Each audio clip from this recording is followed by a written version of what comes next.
Now I'd like to take this time to introduce our speaker tonight.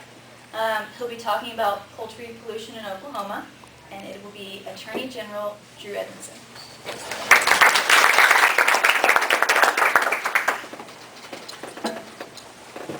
You see it? We're in real good shape. Thank you for the invitation. And a real quick note before I forget about it. This Friday at 1:30, Robert F. Kennedy Jr. is going to be at the OU Health Sciences Center in Oklahoma City talking about the environment. As far as I know, it's open. I read about it in the newspaper, and I'm planning on going, and if any of you are interested, check it out, Daily Oklahoman online or whatever. But 1:30, College of Public Health at the OU Health Sciences Center, which is just south of the Capitol off Lincoln Boulevard. Should be an interesting meeting. And speaking of recycling, and Chelsea, the steps that you're talking about, it was his father, Robert F. Kennedy, in Cape Town, South Africa, who said, "Let no one be dismayed by the enormity of the world's ills, poverty, misery, and disease. Few of us will have the ability to bend history, but each of us can affect a small portion of events, and in the sum total of all of our work will be written the history of a generation." That was his father, one of my heroes, and the son is very active in environmental work, and it'll be really interesting to see what he has to say. I got started in this arena a long time ago.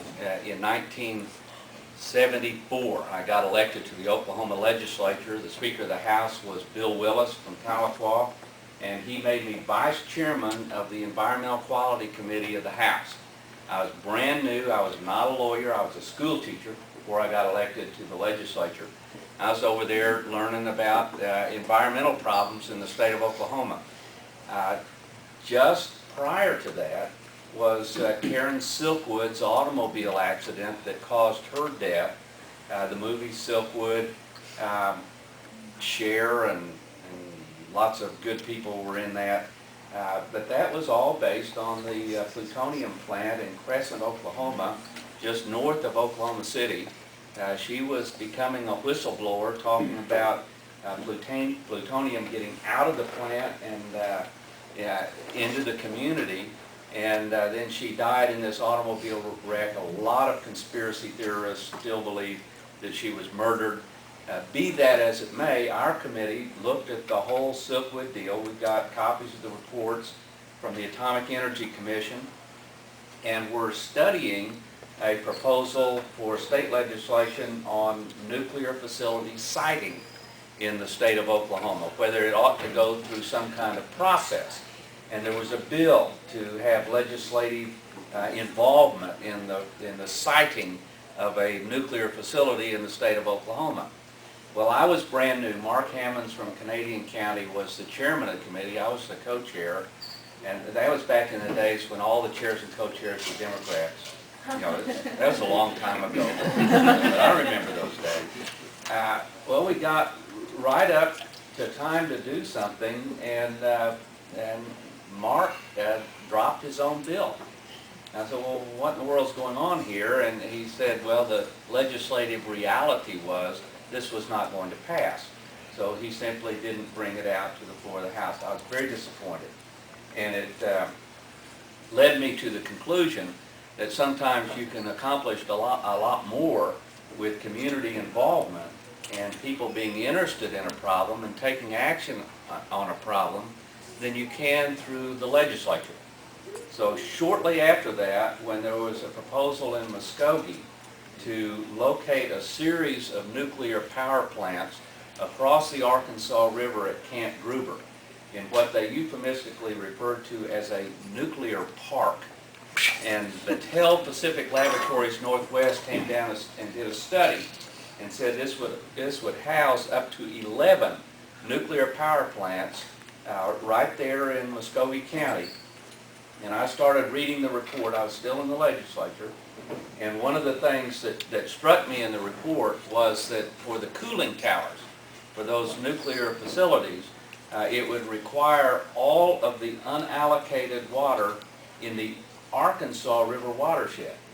that's not just the Arkansas. That would have included the Illinois, the Grand, the Verdigris, and every other river that flowed in. Everything that wasn't currently allocated to industrial use or municipal use for population or for jobs would have to be allocated for the cooling towers for these 11 power plants. And the resulting gases that would go up would create, what they call it, some kind of tropical effect, a cloud of moist, warm air that would literally turn that area into Brazil. Nothing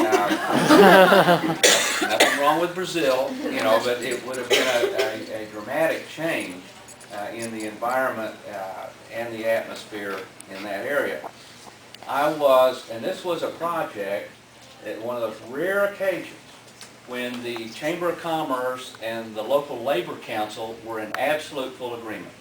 This was good for the economy, it was good for jobs, it was good for organized labor, it was good for downtown, and they were all for it. And I believe I was the only elected official who said, wait a minute, I'm not sure this is a good idea. And I knew, because I knew Muskogee pretty well, that I could not base my opposition on the fact that we hadn't figured out yet really what to do with the waste from a nuclear power plant, other than putting it in drums and burying it somewhere in a cavern at Carlsbad or something. We hadn't figured out that problem yet, and the byproduct plutonium had a half-life that basically meant it would be here longer than there were dinosaurs before. These little problems, I based my opposition on water, because that's something that everybody understood. Everybody understood the need for water, the fact that we built reservoirs to supply water to Muskogee, the fact that we needed water to attract new jobs, that we needed water if our municipality grew, we would need water for the kitchen sink and the bathroom and everything else. And that if we had a decision to make. We could have these nuclear power plants and no more growth, or we could continue to grow and attract new industry and have a community that grew and expanded in a place for our children and our grandchildren. And with that focus on the water needs of eastern Oklahoma, that proposal died and went away.